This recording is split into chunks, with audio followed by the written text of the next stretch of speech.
नैबे फोरमान खालामनायाव बिपिएफआ नैदान सरकार जानाय सुबुं गौमा हानजानि मावथिफोरखौ थारैनो बे सुबुं गौमानि दारै बिपिएफनि गोदान सरकारा मा मा बिथांखिफोरखौ रायजोनि गेजेराव फोसावखो आरो मा फोरमायगोन बे दिनैहाय इलेक्सन जोबखांनायनि उनाव मोनसे मास गेदारिं लानाय जादों बेवहाय बिजेपिनि मदद लानानै खालामनाय जादों खारन जोङो दा सरकारखौ मोननै दोलोजों दाबाय बिपिएफ आरो बिजेपि दा ओंखायनो बे मोनसे जौथ' जयेन्ट माने मोनसे मास गेदारिं खुंनाय जादों बिनि गेजेरजों बिटिसि इलेक्सनाव जेखौ जों कमिटमेन्ट होबोदोंमोन 5 गेरेन्टिस बेखौ जों आखरे आखरे मावनायनि थाखाय दिनै जे प्रस्तुतिफोरा जाबाय बेखौ रायजोफोरनो फोरमायनो थाखाय खालामनाय जादों आरो फैबाय थानाय बिसायख'थियाव जोङो खौसेयै बोरैहाय 15टा आसन देरहानो हायो बिनि थाखाय ब्लुप्रिन्ट खालामनाय माखासे हाबाफारिफ्रा जागासिनो दं आरो निस्सय जों बिनि गेजेरजों फैबाय थानाय सरकारखौ जों दानो हागोन जायखि सरकार फैया मानो जोङो बिटिसिनिफ्राय खमाव 7 बारायाव 6 जन बेबादि माखासे रायजिक मन्त्रि माखासे केबिनेट मन्त्रि बे मोननायनि बेबस्थाखौ खालामनाय जादों थांनाय 29 नभेम्बर खालाराव मोनद' जौगाहारिनि एसटि होनायनि सोमावसारनायाव फरायसाफोरा बिटिसि एसेम्ब्लियाव खालामनाय जाथाय जानानै थांबाय बेनि सायाव गोबां रोखोमनि बिबुंथि लाखिलांदों बे बेलायावहाय एसे बिपिएफ मा फोरमायगोन दा बे जोबोद दुखुनांथाव बाथ्रा बे बिटिसि एसेम्ब्लिखौ गाग्लोबनाय नङा बे जाबाय 35 लाख बिटिसिआव थानाय जनसाधारनफोरखौसो गाग्लोबनाय जादों बे जाबाय मोनसे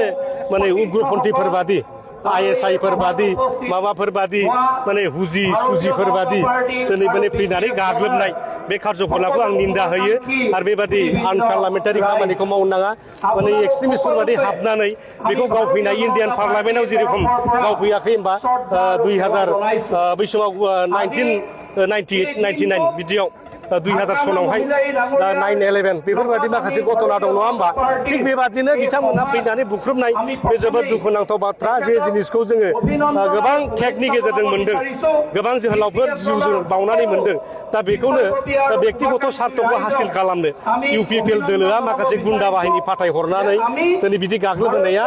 दिनै साफ्रोमखौबो दुखु फोनांदों बिटिसिनि रायजो राजाखौ दुखु फोनांदों आन्दलना खालामनो हायो जोंबो मोनसे समाव आन्दलनकारिमोन दा बेबादि आन्दलन खालामनायनि मुङाव आन्दलन खालामनानै रायजोनि सम्पतिखौ दिनै धंस खालामनाय माने बेखौ मा बुजियो दा बेवहाय गोबां माने लिडारफोरनि बेवहाय माने थुनज्लायनाय दङ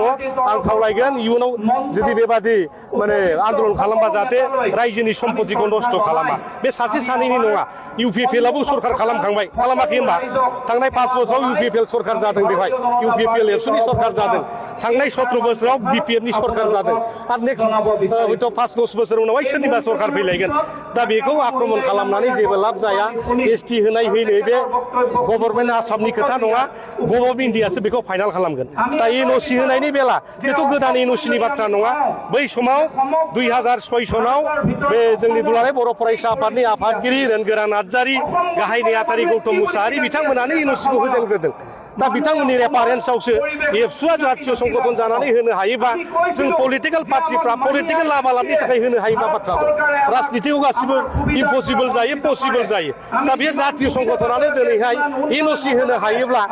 मोनसे राजनितिक दला मानो होनो हाया दा रायजोफ्रा हमनांगौ सोरखौ दुलाराय बर' फरायसा आफादखौसो हमग्रोनांगौ बिथांमोननि रेफारेन्सआवनो राजबंशीफ्रा आदिबासिफ्रा दिनै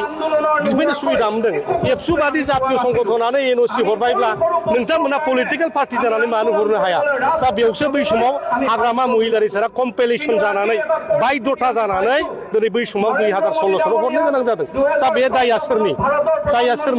दाया बेथ' दुलाराय बर' फरायसा आफाद बै समनि दैदेनगिरि रोनगोरा नार्जारिनि गौतम मुसाहारिमोननिसो जानांगौ बे दाया दिनै हाग्रामा सारखौ मानो गाज्रि रायदों माखासे आइजोफोर जोंनि उन्दै बिनानावफ्रानो हाग्रामा सारखौ गाज्रि बाथ्राजों रायलायबाय बा बे जाथिनि सभ्यताया बहा थांगोन दा आं खावलायदों दुलाराय बर' फरायसा आफादा बेबादि मानसिखौ थुनलायनाङा उन्दै गथ'फोरखौ आन्दलनाव बारसोम होनानै बेबादि गावबागाव माने जातीय सम्पतिफोरखौ जोंनि बे नेसनेल बे मोनसे एसेट्स बियो दा बे मन्दिरखौ सिफायोब्ला बयनिबो गोसोआव निस्सय दुखु मोनगोन बेनि गेजेराव मोनसे सोंथि बिटिसिनि बेगम आक्तारा आहमेदा थांनाय बाराव इउपिपिएलआ जेननायखौ समायना हायैनि थाखाय एबसुआ बेबायदि मावदों होननानै खौरां बिजोंनि गेजेरजों बुंबाय बे जाथायखौ लानानै एबसुआ मुस फासावनायजों लोगोसे माखासे हेंथायारि हाबाफारि लादों बे माबाफोर दा बेथ' एबसुनि मोनसे हुदा बियो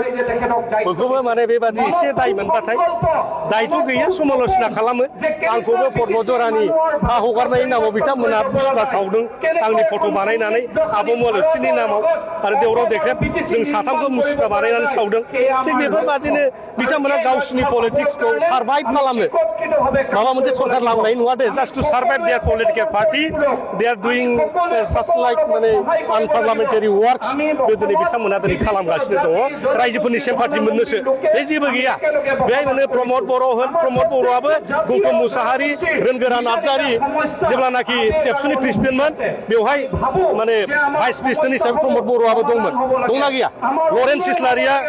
जिल्ला एबसुनि गाहाय नेहाथारिमोन बै समावहाय होमबा बिनि दाया बै समनि दुलाराय बर' फरायसा आफादाव जायफोर नेताफोर दङ बे नेताफोरनि बे दिनैहाय हाग्रामा मुजिरखौ दाय होबा जाया थुखा बानायनानै सावब्ला बेहाय दाया जोबा दा बै दायनिगिरिफोरखौसो रायजो राजाफ्रा दिनै बिसार खालामनांगौ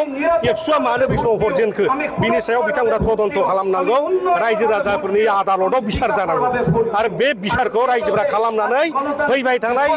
जिथुनाखि एमएलए इलेक्सन बेवहाय बिथांमोना बिपिएफखौनो सापर्ट खालामनानै जोंखौ देरहा होफिनगोन जोंहा बेयाव बिसास दं रायजोफोरनि सायाव